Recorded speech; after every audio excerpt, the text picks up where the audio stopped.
நகரத்தில் ஒரு எளிய குடும்பத்தில் ஜீனுல் ஆபிதீன் மற்றும் ஆயிஷாமாவிற்கு மகனாக பிறந்தார். டாக்டர் ஏபிஜே அப்துல் கலாம் அவர்கள் சென்னை தொழில்நுட்ப நிறுவனத்தில் விண்வெளி பொறியியல் முதுகலை பட்டம் பெற்றார். பாதுகாப்பு ஆராய்ச்சி மற்றும் மேம்பாட்டு நிறுவனத்தில் விஞ்ஞானியாக சேர்ந்தார். தன்னுடைய விடாமுயற்சியால் நன்றாக படித்து இந்திய விண்வெளி ஆராய்ச்சி நிறுவனத்தில் தன் கால் தடத்தை பதித்தார். 1969ஆம் ஆண்டு இந்திய விண்வெளி ஆராய்ச்சி நிறுவனத்திற்கு மாற்றப்பட்டு இந்தியாவின் முதல் உள்நாட்டு செயற்கைக்கோள் திட்டத்தின் இயக்குநரானார். 1980ஆம் ஆண்டு ரோகிணி என்ற செயற்கைக்கோளை அவரது தலைமையிலான குழு வெற்றிகரமாக விண்ணில் ஏவியது. பின்னர் ஒருங்கிணைந்த ஏவுகணை மேம்பாட்டு தலைவராக இந்திரா காந்தியால் நியமிக்கப்பட்டார். அக்னி, பிருத்திவி உள்ளிட்ட பல்வேறு ஏவுகணை உருவாக்கத்தில் முக்கிய பங்காற்றி இந்தியாவின் ஏவுகணை மனிதர் என்று புகழப்பட்டார். பிரதமரின் தலைமையில் விஞ்ஞான ஆலோசகராக 1999 வரை பணியாற்றினார்.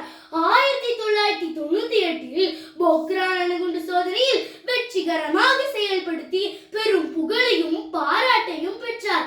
அதை கண்டு உலக நாடுகளே நிரடுக்கம் வந்து விட்டதா என்று அதிர்ந்து போயின. 2002இல் குடியரசுத் தலைவர் தேர்தலில் போட்டியிட்டு வெற்றி பெற்று 11வது இந்திய குடியரசுத் தலைவராக பதவியேற்றார். 2007இல் பதவிக்காலம் முடிந்த பின்பு ஷில்லாங், இந்தூர், அகமதாபாத் போன்ற இந்திய மேலாண்மை கழகங்களில் கௌரவ பேராசிரியராக பணியாற்றினார். பின்னர் அக்னி சிறகுகள், இந்தியா 2012, எழுச்சி தீபங்கள், அப்புறம் பிறந்தது ஒரு புதிய குழந்தை என்று ஏராளமான நூல்களையும் கட்டுரைகளையும் எழுதியுள்ள அப்துல் கலாமிற்கு 1997இல் மத்திய அரசு பாரத் ரத்னா விருது அளித்து அவரை கௌரவப்படுத்தியது. மேலும் பத்மபூஷன், பத்ம விபூஷன், வீர் சவர்கார் போன்ற பல உயரிய விருதுகளை பெற்று விருதுகளையே பெருமையடைய செய்தவர் தான் நம் ஏபிஜே அப்துல் கலாம் அவர்கள். மேலும் கௌரவ டாக்டர் பட்டத்தையும் பெற்றிருக்கிறார். 6 கிலோகிராம் எடையுள்ள கஷ்டப்பட்டு நடத்தும் மாற்றுத்திறனாளிகளுக்கு 3 கிலோகிராம் செயற்கை காலை தேர்ந்தெடுத்து கொடுத்தார்.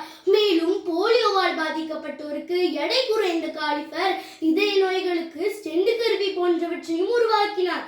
ஒரு தமிழன் பேசிய பேச்சை கேட்டு மொத்த ஐரோப்பிய பாராளுமன்றமே எழுந்து நின்று கைத்தட்டியது என்றால் இந்த ஏவுகணை மனிதனுக்கு மட்டும்தான்.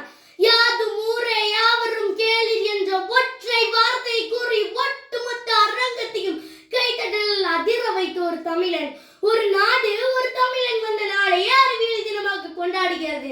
ஆம், 26/5/2005இல் சுவிட்சர்லாந்திற்கு அறிவியல் கூட்டத்திற்கு சென்ற போது உரையின் ஆரம்பத்தில் புறநானூற்றின் வரிகளை கூறி ஆரம்பித்தார்.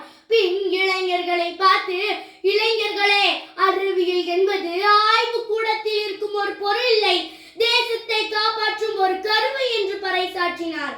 வெற்றி பெற வேண்டும் என்றால் உங்கள் விருப்பம் உங்கள் பயத்தை விட பெரிதாக இருக்க வேண்டும் என்று கூறிய கலாம் 2015இல் ஷில்லாங் இந்திய மேலாண்மை கழகத்தில் மாணவர்களுடன் உரை நிகழ்த்தி கொண்டிருக்கும் போது திடீரென மாரடைப்பு ஏற்பட்டு அங்கேயே காலமானார்.